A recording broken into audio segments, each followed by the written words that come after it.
जात वैधता पडताळणी संदर्भात राखीव जागावर ज्यांना निवडणूक लढवायची आहे त्यांना जात प्रमाणपत्र व जात वैधता प्रमाणपत्र त्यांना सादर करणे आवश्यक आहे।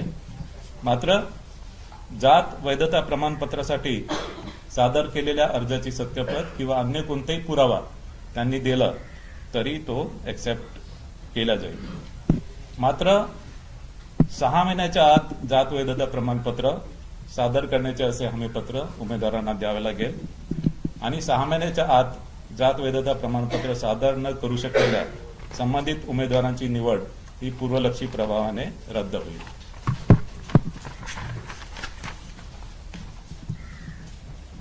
या निवडणुकीमध्ये एकूण मतदार हे 3,48,78,017 असणार आहे। त्यापैकी पुरुष मतदार 1,81,93,666 असतील, स्त्री मतदार 1,66,19,755 असतील आणि इतर मतदार 4,590 असतील।